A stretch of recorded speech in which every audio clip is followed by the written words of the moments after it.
Thank God Geek Sesh isn't here. Look at these past two games. Laughing my ass off. Y'all telling me this is normal hoops? Flopping like fish left and right? This is coming from a fan of OKC. This is a joke for the league. No wonder people don't watch. We basically know for a fact that the viewership is doing well. It's just the fact that it's so hard to count because of the viewership switching up, like how many places you got to go to get it, and keeping up with that is a lot, and it's expensive. Second of all, what up, G's, man? We finna talk about OKC today. A lot of people's been talking about the unfair whistle is coming to a head, even though it's been a conversation. It's just people keep trying to forget about it every time it gets pointed out. But we're gonna talk about that. We're gonna talk about how long it's been going on and all of that. I think the league definitely has an issue on their hands with everybody in the NBA complaining about the same exact shit. Like literally the same exact shit every series. And maybe they with everybody in the NBA complaining about the same exact shit. Like literally the same exact shit every series. And maybe they clean it up with a fine and they might send a message and say, hey, don't say that. But it's literally the same shit every time of how physical OKC can be. And then when you barely touch them, it's a foul. We've been saying the same shit since last year. Like the league definitely has an issue with that. Like I get it. The best teams always get, good calls and stuff like that. But it becomes a point to where you can't even.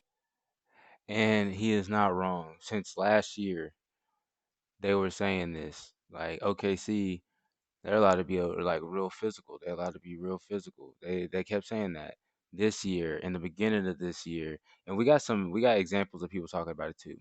Also, this dude right here looks like Chris Tucker. Look like if Chris Tucker fell off. Respectfully, shout out to this brother. Shout out to all these brothers. Even be physical with them and they can be physical with you. And that's the issue. Like, Where's this coming from, no Drench? Because like, are all the referees in no. cahoots? That's what I'm trying to make sense of. Yeah, I Because mean, That's what it feel like, chill. well, this is It something that feels Okay, this is an old tactic that people like to use where they try to make you feel stupid by stating the obvious, but saying it as if it's preposterous. Yes, they're all in cahoots. We actually got a video about that on how the NBA is rigged. If y'all want to see that, I'll put it to make it. But yes, people, it's like any other workplace. They're incentivized to do certain things. Now, if you want to be, it's not like they're going to come to you and be like, hey, rig the game. But what they are going to do is they're going to realize if you are able to make the star player look good, then you're going to get called up to do more games for the star player. You know what I'm saying? Just like anything else. It's like if you work at an old person's home and we're not trying to spend that much money and you're over here talking about how we need to buy new this and new that and we need to really, upgrade this and upgrade that. And then there's another dude who just doesn't talk, doesn't complain. He just does what he's supposed to do. He don't make no ruckus. He's going to get picked over you despite if you're better at the job or not, they fit the plan more. They do the same with the refs. It's an open secret, but we got a video about it, so forget it. like that. Go ahead. I'm I sorry. mean, but chill though, you know how that shit goes. The best team 9 times out of 10 gets the It's most gonna get favorable they're call. gonna get the calls. No question Yeah, about but that. at the same He literally just made it seem like it was so stupid that all the refs are in cahoots, right? But he said, I mean, they do get a better whistle. He said, yeah, that's true. So then why are you acting like it's so crazy that they could have all decided, what I'm saying? Like you're saying they all can give them better calls, but them being in cahoots is just stupid. Okay. you was still able to be physical as shit with him though. Like you was able to be physical with him. You can't be physical with Shai at all. Like at all. And that's the thing. It's not just that you can't touch Shea, but it's that his teammates can touch you. You will be getting touched in ways you ain't never been touched on a basketball court. Check him. If he go to the goal and he lower his shoulder into you, that's a foul. If he just shoot a bullshit ass off balance shot, that's a foul. That's not how it used to be. Like the reason why you had greats like that play out of the post, like Kobe and MJ and them, because you were able to be physical with them on the perimeter. Now in the post, it's a little bit different. Shai ain't got to play in the post. He just got to continue to do what the fuck he doing. And shout out to him. It ain't, a Shai thing. It's not. I'm not one of the ones who gonna say Shai need that shit to be the best player in the league because he don't. But I'm just saying the NBA got to clean that shit up because at some point, Booker said it would become WWE. I love Shai, and I don't think Shai is bad, but I feel like I love Shai, and I don't think he's bad. I think he's amazing. But I feel like when people make it seem like no matter how raggedy the calls are, how one-sided they are, they're still the best though, but that kind of makes it okay for them to keep doing this. What I'm gonna say is I know Shai is good, but I don't know if he's the best. I can't tell. I literally can't tell because he ain't treated the same as everybody else. You feel what I'm saying? Like, let's say if Luca was getting that type of treatment where, because people keep bringing up Luca like he flops a lot too. He flops a lot too. He does, but he doesn't get all the calls when he flops. They'll let him just sit there and flop a lot of the time. Not every time, but a lot of the time. There's a lot of times where he does some janky Euro step, falls on the ground, and then he gets up and yells at the ref, and nothing happens, bro. Or he gets a tech for that. You feel me? Stuff like that don't happen to Shai. And also, just because Luca can flop doesn't mean that LeBron could just go tackle somebody and not get called a foul. He can't just be grabbing people's jerseys and all this other stuff. You know what I'm saying? That puts the advantage at a whole different level. It puts it at a different level because it allows your team to be the best defensive team while you're able to be the best offensive player. You see what I'm saying? I do think that that's fair, but what I don't want to do is I don't want to focus solely on that because the Lakers had 20 turnovers yesterday. Like they can't take care of basketball. DeAndre Ayton had 3 points. That's it. And then this is another point people bring up. But look how bad they played. This is the thing about. All right, hold on. I need to get big screen on y'all. This is the thing about people talking about them playing bad basketball. It's not to say that they would have played good if, things were different, but I'm saying people underestimate the effects of a bad whistle. For a whistle to be bad, it makes you approach the game differently. You know what I'm saying? The way Shai, let's say if you on the 3-point line, you shoot a three and Shai guarding you. The way Shai's gonna jump up and try to block that three isn't the same way you're gonna jump up and try to block his three because you have to account for him jumping into you or him falling backwards or all this other stuff that's unrealistic for other players. When they're able to grab and do all of that, makes you play worse offense. When you're not able to touch their main defender, it makes you play defense differently. These are the things that I'm talking about. But yeah, bro, if I'm coming down the court and I'm it's easy for me to get a foul. You know for a fact that if I drive and you just put your arms up and stand there, I'm going to be able to make it a foul. Whether I try to swing to the side and make my arms get caught in your arms or whatever it is I got to do, bump into you, make your legs move a little bit, make it seem like you're moving and you're not playing it, whatever I got to do. Then you're going to play me different. You're not going to sit there and guard up like you were. You're going to be knees bent. You're going to be trying to be more, you know what I'm saying? But you don't got to do that for other people. And then he has that advantage over the other team. So I'm not saying that that alone is going to make them have 20 turnovers. That's not what I'm saying. But I'm saying we don't know if they might have played differently. They might have not been making such risky pass if they knew they wasn't going to be getting their arm slapped and it was going to be okay. If they knew they wasn't going to be getting pushed and it was going to be okay, they probably would have played differently. You know what I'm saying? But they're trying to compensate for the physicality because it's not like it's something they realized later. They was realizing it mid game. 3 of them. He pulled down 10 rebounds, but he had 3 points yesterday. That has nothing to do with officiating. Nothing to do with officiating. Has nothing to do with I mean, officiating. some turnovers have something to do with physicality, though. Well, but A they lot are, of them do, especially against OKC. but Yeah. a lot of that stuff wasn't, like, for example, DeAndre Ayton in a short roll fumbling the basketball when Austin Reeves gets in the ball. That has nothing to do with officiating. That has But nothing chill, that's aside from the point though. And No, it's not. Yeah. I'm Ron, sorry, the I'm reason sorry why to it's cut not you. a I'm side- sorry to cut you off. No, chill. These are two different topics. We're talking about the Lakers' lack of execution, which you're Yeah. right. They lost because of lack of execution. But we're that's what also we're putting talking this about on, a LeBron. whole What? different glaring issue. what? I'm talking about LeBron James running down the court, barely touches Alex Caruso. We're talking about Alex Caruso, one of the most physical, a top 10 physical defender in the NBA. Sure. And it's probably higher than that. LeBron James barely touches him. Alex Caruso falls over. And we're talking about LeBron James. For the lack of this discussion, or for having this discussion, the best player to ever play in the NBA. And he's 40, whatever. His whistle should be higher than anybody's whistle. We're talking about LeBron James running down the court. He barely touches him. And Alex Caruso falls over, and they call a charge on Alex Caruso. And then a couple possessions before that, LeBron James goes to the rack at the end in the first quarter, and gets hit, falls over. I thought he damn near broke his tailbone, and they don't call nothing. But Ron, it ain't even that, because I say the same shit. Like this is, and I think Mars said this too. Literally, that's what I was saying. People, when we talk about officiating, people want to try to change the conversation and be like, well, they play bad. Let's just say if I didn't have that example of why it can make you play bad in other ways that you wouldn't think was direct. Even if that wasn't the case, it's still two different conversations. The officiating is bad. Like he just agreed that, yeah, those were bad calls, those are egregious. So then why are you arguing?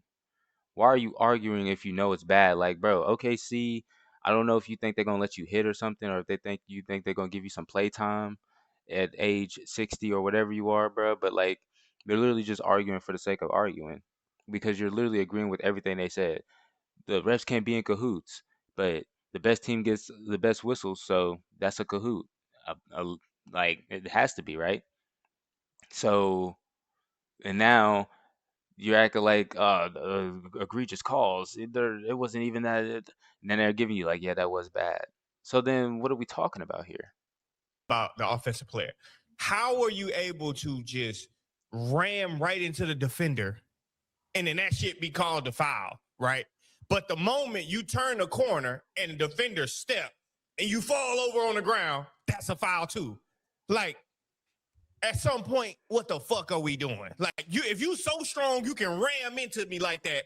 Now you're not strong at all. When I fucking barely touch you, you fall over. If I'm the referee, I'm letting you know, motherfucker, you can't have both. The ref should have did this. It should have immediately been this on Alex Caruso. I think the difference. That call pissed me off, Swiper. Swiper. I'm sorry, Swiper, because I'm real passionate about this. I haven't been that mad about a call in so long. Well, that's enough of that because I got more videos I want to get into. But that's just like to give y'all a little feel of what the conversation is about right now. Now, I want to show some examples of people talking about OKC's officiating. JJ, you got a technical in the first half. Multiple players had really long, extended conversations with refs. What was sort of at the core of those frustrations tonight? Yeah, I mean, I sarcastically said the other day they were the most disruptive team without fouling. I mean, they have a few guys that foul on every possession, and all the good defenses do. SGA gets like I don't even know, a touch foul, I guess, on the drive. There was a stretch where 4 straight possessions, our guys got absolutely clobbered trying to make an entry pass to Jackson, and Jalen Williams is grabbing his jersey with both arms. That's a turn. They're hard enough to play. They're hard enough to play. You've got to be able to just call it if they foul, and they do foul. So, if y'all, let me break that down a little extra for you. So he said they're the most disruptive team without fouling. What he's saying is, in terms of like scoring, like disrupting scoring, they're the best at making it hard to score, but they never foul. And he's questioning that because he said all the best defenses foul a lot, which is true usually. So he's questioning that, and then he's also mentioning the fact that we're going to the paint, we're getting clobbered. He even said something about, hold on.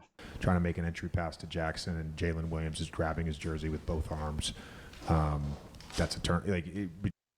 See, that's exactly what I was talking about. He said they try to make an inbounds pass to Jackson Hayes, and Jackson Hayes was getting his jersey pulled, and he was about to say, and that was a turnover, which is what I was talking about. Like, the turnovers can be a direct cause of like bad officiating. Like, that can happen for sure. They're hard enough to play. They're hard enough to play. And then they're hard enough to play. It's just him saying they don't need the extra fouls to be good. Like, we get y'all trying to push them and all, but hold it down. Like, y'all doing a lot. And then here's another example from last year. There was drama. The Pistons are down 84-73 in the third.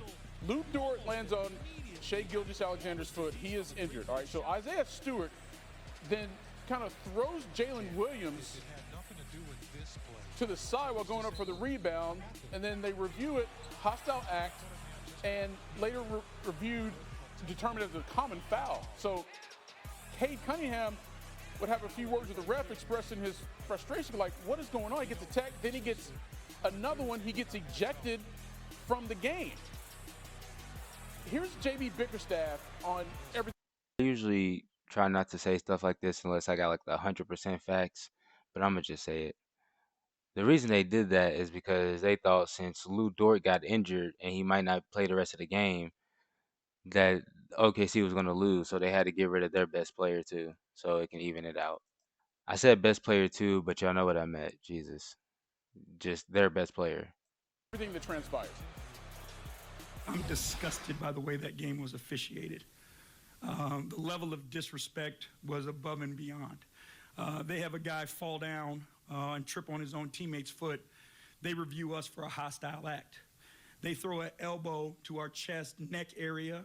I asked for him, at least take a look at it, right? Just show us the respect to take a look at it, okay? No one would take a look at it, okay? The disrespect has gone far enough, and I'm not gonna allow our guys to be treated the way that they were treated tonight. We deserve a level of respect because we're competing our tails off and bringing something positive to this league. Right, we're growing young players. Our young players are competing their tail off. The least that they could do is get the same respect that everybody else in this league gets and get refereed the same way that everybody else in this league gets refed. And enough is enough of it. If my coach ain't stepping for me like that, keep him. You can have him.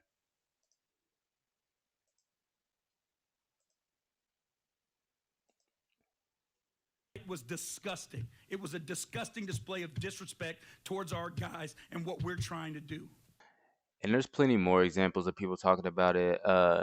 Low lights, legend of winning, the low post, whatever you know him as. The fat dude. Shout out to you though, no disrespect. You are overweight though. He talked about it. He goes into great detail. I love Low, bro. He's low key like I don't even know what he's like the Anthony Fantano of basketball. Like he does his work, bro. I appreciate I appreciate his content. But now we're gonna look at this because I haven't seen this either, but I wanna see what they're talking about here because they're talking about the SGA problem. And by the way, this is the YouTube channel. I ain't trying to gatekeep. Let me ask you a question. When you watch Shai Gilgeous-Alexander drive to the basket and draw a foul, how does that make you feel? For a lot of people, the answer is one word: enraged. Recently, a post by Brick Center went viral, claiming Shai was flopping on every single play. This video got 6.5 million views, and the comments were brutal. The new NBA logo. This is the most fraudulent MVP. And most importantly, he's too talented to be doing this. These plays. How do y'all know that? How do y'all know that? No, I'm just playing. I ain't gonna act like I ain't gonna be like dense, but like it's a question to be had. How do you know that? If the Lakers were allowed to just rough everybody up and Luka got extra fouls on top of the extra fouls, he'd probably be undeniably the best person in the league too.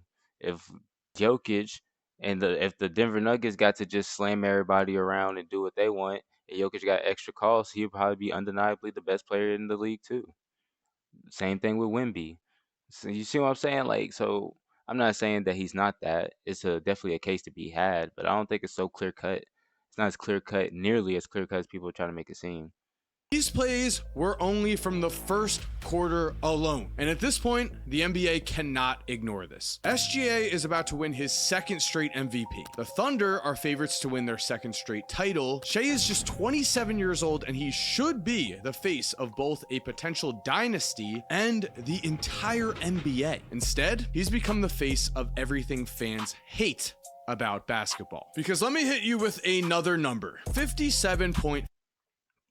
I will say this though, and this is just the facts. Everybody who's got to that point of becoming the face of the league goes through the ruin in basketball moment. All right, that happens. Even with the Kobe's, with the he ball hogging, he ruined the dynasty, he made Shaq leave. I'm not saying that people think that now, but that was an argument at the time. LeBron coming in, he's ruining the game, he's making super teams. Oh, Curry, he's ruining the game, and now everybody just shoots threes. But the thing about SGA that's different is it's not just him. Like, if he was just flopping a lot, I don't think anybody would care, to be honest. It's the fact that not only is he flopping a lot, but the referees is all for it. They like, go ahead, flop away, boy, we got you. We blowing the whistle. Even if we don't see nothing, we're going to blow the whistle and find something that we seen afterwards. And it's the fact that his team is allowed to do extra stuff on top of that. They're allowed to just go out there and just knock people down like it's nothing. What is Shai's free throw rate for the current NBA playoffs, or the percentage of times he gets fouled on a field goal attempt? Not only is this number easily the highest among any guard in the NBA, it's also 14% higher than Shai's free throw rate last playoffs, which means the flopping is getting worse because the NBA is not just allowing it to take place, the NBA is actively rewarding it, right?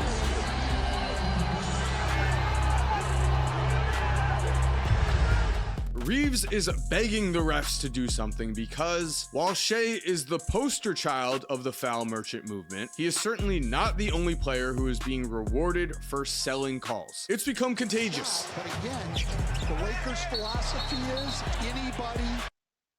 It's not that it's coming contagious. It's always been a thing. But it's just that his teammates are allowed to get that's another thing. Not only are they allowed to play more physical defense, but his teammates also get favorable calls too. On top of SGA getting the most favorable calls. Yeah. Even more favorable than last playoffs. But Shai Gilgeous-Alexander, this is a big-time acting job by Chet Holmgren. This was originally a foul on DeAndre Ayton, as Chet laid on the ground and pretended he had a broken jaw. But the Lakers challenged and it was overturned. Chet faced no consequences for flopping. LeBron, who himself is certainly no stranger to flop allegations, we're just being honest, but was so frustrated by how the refs were calling this game that he went off. Who himself is certainly no stranger to flop allegations. We're just being honest, but was so frustrated by how the refs were calling this game that he went off. I ain't gonna lie, LeBron, you did flop though. You used to flop, but it's cool though. You wasn't flopping like this, but you was flopping, but it's cool. Yeah, you was flopping, G. It's cool though. Frustrated by how the refs were calling this game that he went. And I'm not even saying that because I'm a LeBron fan like that, because I'm really not. Like, we can get into my list another day if y'all care. We could talk about top list and all that, but I'm not really a big LeBron fan like that. Off. A lot of responsibility for AJ Mitchell and. I love that though. I love that energy. Get on him, Brian. Talk that stuff. Reach all-time highs, and we see even more flopping. In the 2025 Western Conference Finals, Shai took 14 or more free throws in 3 of the 5 games he played. Anthony Edwards already knew this was coming. In game 1 of this series, the following play took place. You're not giving up an easy 2 in a conference final. Gilgeous-Alexander this time draws the foul.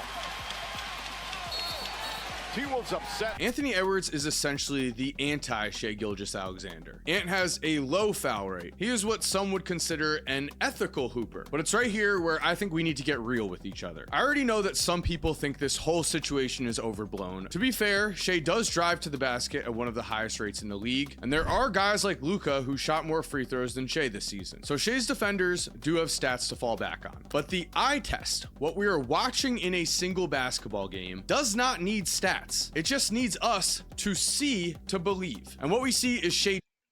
That's what I want to say too. A lot of people like to focus on the numbers. Focus on the game. The numbers can be misleading. Oh, bro, I thought that was Cooper Flag and a Celtics jersey. I was gonna say, what the heck? But that threw me off. My bad. That was racist. But people like to focus on the numbers. Me personally, look at the games, because if you look at like a Wemby, right? Wemby gets fouled way more than Shai. He gets fouled like all the time. There's barely anyone tall enough to even compete. And then when they are tall enough, they're usually not agile and athletic enough to compete.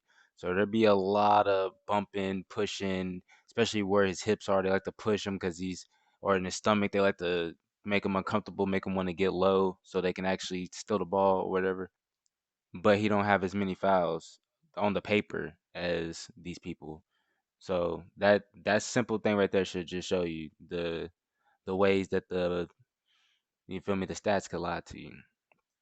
Jumping into defenders to draw contact, throwing his head back as a defender bumps him 18 feet away from the basket, and smiling as he shoots free throw after free throw. The stats can say what they want, but the clips you are watching in this very video will do their own talking. On Pat McAfee, Tyrese Halliburton was directly asked if he thought that this was ruining the game of basketball. His response: there are children watching this guy. They're going to be copying him. Stop it. No. It's so overblown. Overblown. It's a lot. Come on, guys. What do you mean? Selling is a part of the game. You guys flopping, selling, it's a part of basketball. And Tyrese is right in this clip. The Shai situation is... First of all, Tyrese is in the NBA Brotherhood, all right? So he ain't finna say that. If you know, you know. Bro, if y'all want me to get deeper on that, I really do this. We can do that. But let's keep it light for now. But he's not wrong. Yes, selling is part of the game, sure, whatever. And me personally, I don't hate Shai. My gripes is not with Shai. It's the NBA is allowing him to keep doing it, so now he's doing it more, and they're just feeding into it more. Like, that's my problem, bro. Like, if somebody's out there and they know I'm faster than them, so I run past them, they grab my jersey, I'm cool with that. But if I'm looking at the refs and he's seeing them pull my jersey and he ain't doing nothing, then I got a problem with that, though. You know what I'm saying? It's all about, you know what I'm saying? If you out here, you think I'm about to steal the ball, so you carry, you take a third step, I ain't gonna beat you up or nothing. I don't care. But when the ref sees that and doesn't call it, I have a problem with the refs, because what are we doing here? You know what I'm saying? That's what I'd be saying. Being a bit overblown for Shai, not because he isn't the foul merchant that people are saying he is, but because flopping and selling has become an agreed upon part of basketball. It's very simple. If the best players in the world flop to get calls and are named MVP while doing so, the rest of the players in the league are going to do the same. If the NBA doesn't penalize players for playing like this, why wouldn't new guys come into the league and think, hey, if I can get more free throws, I'll get paid more, and so I'm going to flop more. Tyrese thought he was defending Shai in this clip. What he was really doing was telling us we need to just sit back and accept that watching flopping is now a part of basketball games, whether we enjoy it or not. Because due to some unfortunate evidence I've found, I'm not positive that flopping is going anywhere anytime soon. But before we continue, I'm very excited to thank DraftKings. Unless they sponsoring me, bro, I don't want to hear it. But I don't think flopping is gonna go anywhere. I don't think that the NBA necessarily. I think the NBA wants it to not be here. Don't get me wrong, but I also think that they love the numbers. They love numbers. All right, chat. They love numbers, and for them to have a method like flopping that allows them to push a star easier, and also change the outcome of a game depending on the night. You know what I'm saying? that's very powerful to them. You feel me? They can use this if they want X team and Y team in the finals. They have a better chance of being able to do that if they're able to not just allow flopping, but to choose what calls is real and which calls is, you know what I'm saying? They like for it to be up for interpretation, because then they can create what they want to create. You know what I'm saying? This is overblown. It's important that we look at what is happening around us. Way too many casual fans of basketball hate this brand of the game. They are calling the NBA unwatchable. They're saying Shai is a propped up MVP and the league is trying to make him a superstar by giving him the benefit of a whistle. You might be a diehard fan who thinks there is nothing wrong with this, but I will bet that you have a lot of friends who watch the NBA casually who will say that they turn off games the second that they see flopping take place. And honestly, most of us don't want to watch a basketball game where players are driving to the basket with a hope to get fouled and not to actually make a basket. But due to the fact that stars such as Tyrese Halliburton are benefiting from these calls themselves, most of them aren't going to come out and call out Shai, which is actually unfortunate for a completely separate reason. Let's think on this for a second. In a vacuum, Shai Gilgeous-Alexander is actually who we should love as a basketball player. He was just the 35th player in his high school class, defied the odds, became the 11th player taken in the draft, then made an unexpected launch into superstardom. He's the kind of underdog story that made MVPs such as Giannis and Jokic fan favorites. He is also undoubtedly one of the hardest workers in the league, something we all value, and he plays for a small market team. If Shai had the play style of Anthony Edwards, would we love him like he was Kobe? No. If he didn't flop like Anthony Edwards, or if he didn't flop like Jokic, or if he didn't flop like Giannis. And I'm not saying Jokic never I'm not saying any of these people never ever have flopped in their life. But you know what I'm saying? Use your brain. You feel me? Don't try to act stupid to prove a point. If he didn't do that, he would be a fan favorite. Just simply put. You know what I'm saying? Bryant? He won a title for the Thunder when Kevin Durant and Russell Westbrook couldn't. He should be a generational fan favorite, but because of the flopping, because of the selling calls, a lot of fans do not appreciate Shai's style of play. They don't care that he is an automatic mid-range jumper, that in the clutch he's one of the most dependable players in the league. They just see him sell a call and say, I'm out. And so, let me ask you another question. Do you think the NBA can fix this? Doesn't it feel like it would be as simple as just awarding technical fouls for flopping as well as giving out fines? Wouldn't that pretty much instantly solve the league's problem here? All it would take was watching Shai Gilgeous-Alexander getting thrown out of an NBA basketball game for flopping on national television, and suddenly he and every other star would not want to flop due to the fact that they just got exposed. That sounds like it would make sense, but here's the thing. The NBA has already tried to stop flopping all the way back in the 2013 season, or at least they put in a rule that would make the fans happy. Because before the 2013 season, the league made it official. They were going to fine players for flops, saying that after the first violation. Facts. And then they just never did it. I think they might have did it once. I could have swore I remember one person getting fined, or maybe it was a conversation on if they should get fined for a flop. I think that happened once, but yeah. They would give a warning, and then increasing fines would come after that, and after a 6th violation, the possibility for a suspension would come into play. Many people have completely forgotten the NBA did this because the league itself almost never enforced their own rules. Marcus Smart was pretty much the only guy who was fined for flopping. He was fined $5,000 on this play. Kicking it. Crowder? No. And Smart went flying underneath the hoop. Remember, he bruised his ribs in game 2, landed hard there. I ain't gonna lie, that's kind of funny though. I ain't even gonna lie. My bad, my phone just went off. But that was funny. Now look, watch this. I promise you, right? Let's say that the Lakers and OKC are playing, right?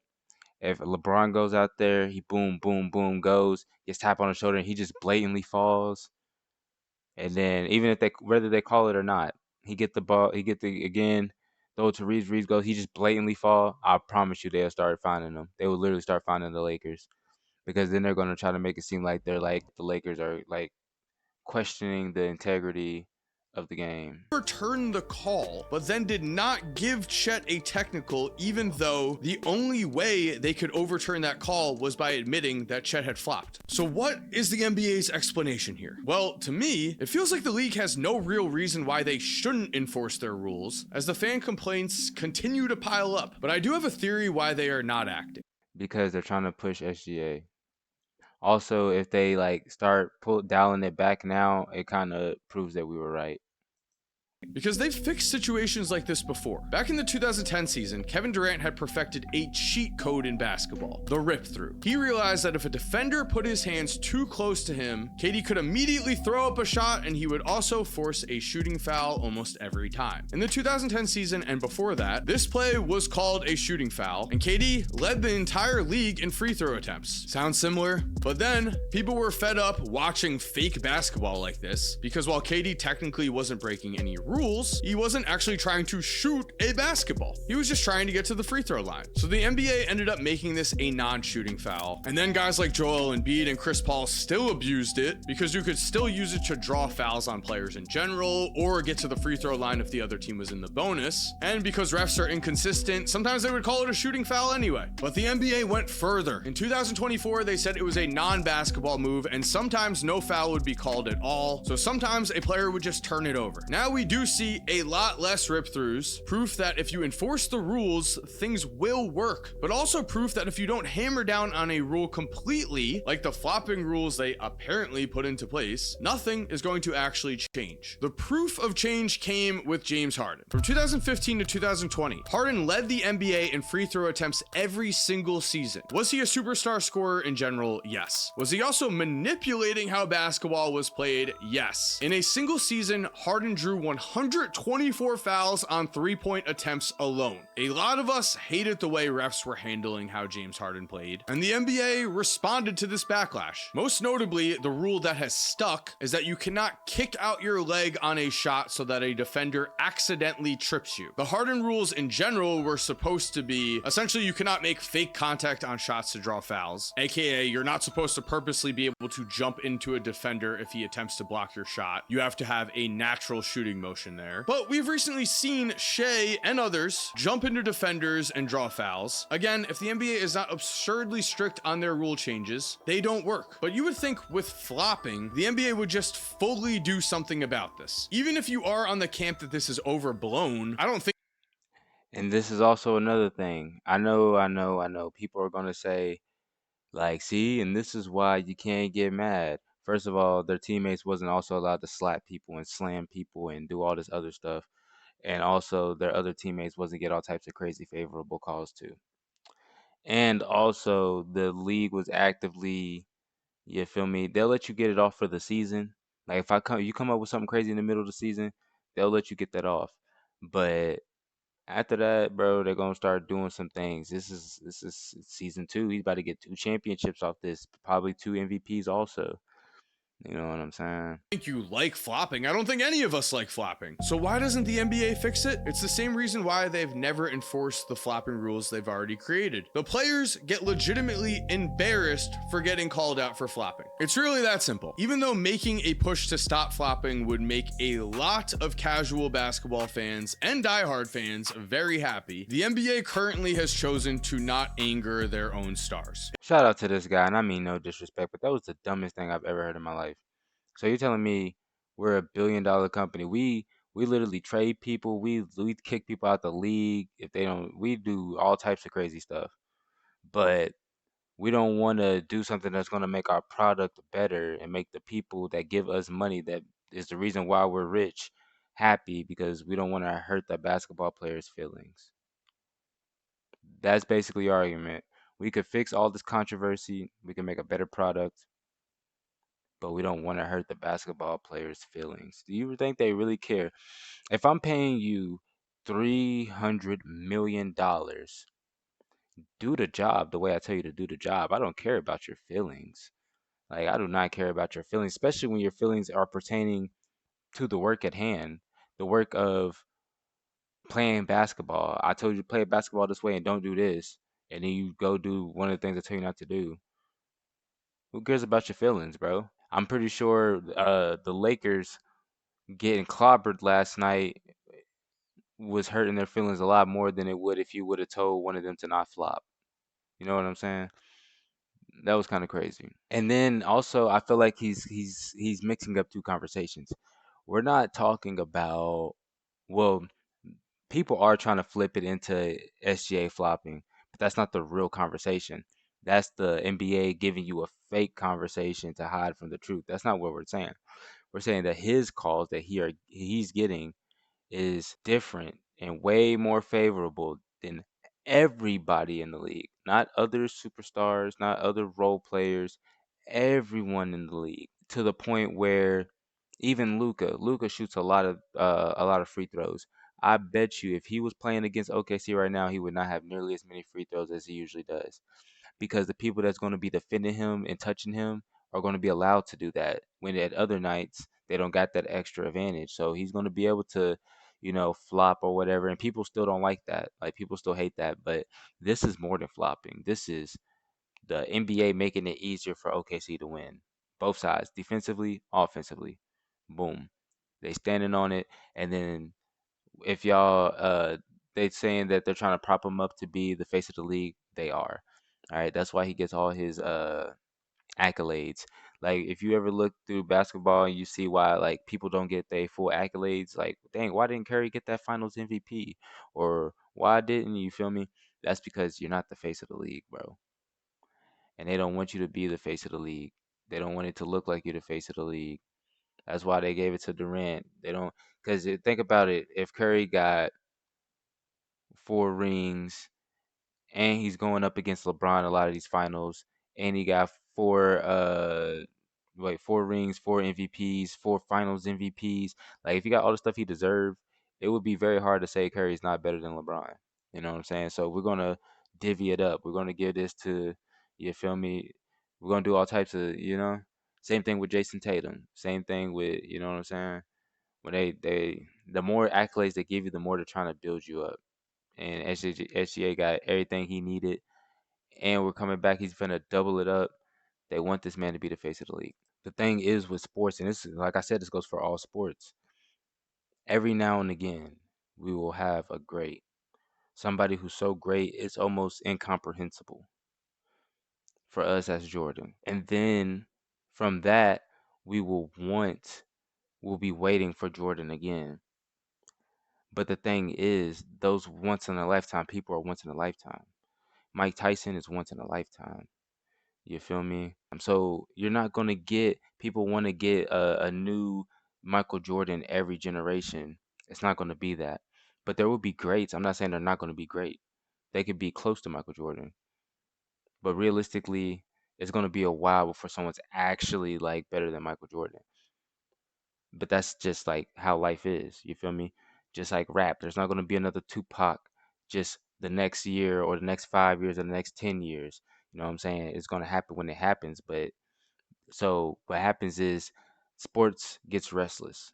So they have to create, like, if it's Jordan was the top dude and he leaves, we need the top dude right now. Literally the year after Jordan left, LeBron was into the NBA, bro. The year after Jordan left, LeBron was in the NBA. So we need another one. And then LeBron was able to outlast a lot of people because they kept trying to get LeBron off the block. That's what the NBA don't want to tell you. They definitely gave up on him being the face of the NBA, like after like 2016. But they kind of just still kind of have held it because they didn't want to give it to Curry either. They were like kind of started searching. Like, LeBron was still the face, but they was searching while LeBron was the face, and they just couldn't find nothing. And that's why they've been still saying he's the face for so long. And plus, also, he's a great face. So, pause. But yeah, man, that's enough blabbering, man. But man, we could talk about some more, man. Whatever y'all want to talk about, just let me know, man. Peace and love to the Most High, man. I seen y'all dropping likes on the last video. I seen y'all dropping comments, bro. I appreciate that so much, bro. For sure, for sure. Man, let me know whatever else y'all want to talk about, bro. Like I said, I do know basketball to an extent. I ain't like I know everything, but as y'all see, I know about basketball. I watch it whatever. We talk about that, but I'm big in conspiracies. I'm big into religious stuff, all of that, bro. So whatever y'all want to hear, just let me know. I just been making it stuff about the NBA because that's what I've been watching.